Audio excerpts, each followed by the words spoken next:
প্রথমে বাঁধাকপিগুলোকে ছোট ছোট কুচি করে কেটে নিতে হবে।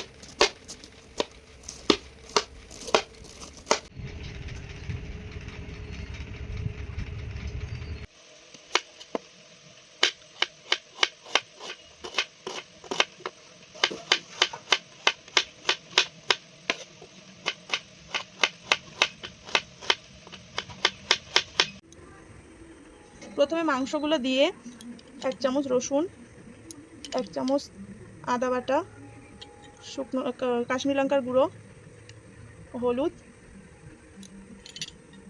আর পাতিলেবুর রস, গোলমরিচের গুঁড়ো দিয়ে ভালো করে মেখে কিছুক্ষণ ম্যারিনেট করে ধুয়ে দিতে হবে।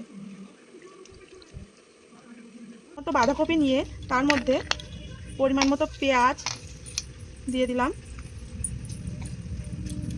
তারপরে 1 চামচ রসুন বাটা, 1 চামচ পরিমাণ আদা বাটা, হলুদ কিছুটা লঙ্কার গুঁড়ো, পরিমাণ মতো লবণ, 2 চামচ কর্নফ্লাওয়ার, 2 চামচ বেসন আর একটা ডিম দিয়ে 1 চামচ টমেটোর সস আর কিছু পরিমাণ গোলমরিচের গুঁড়ো করে মেখে নিতে হবে।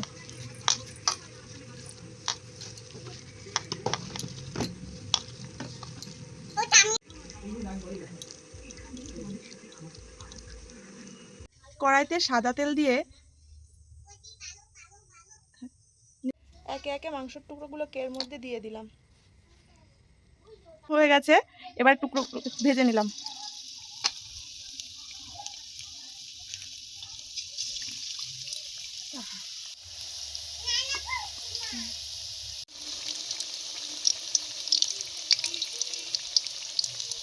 এগুলো খুব সুন্দরভাবে ভাজা হয়ে গেছে লাল লাল করে। এবার এগুলোকে তুলে নেব।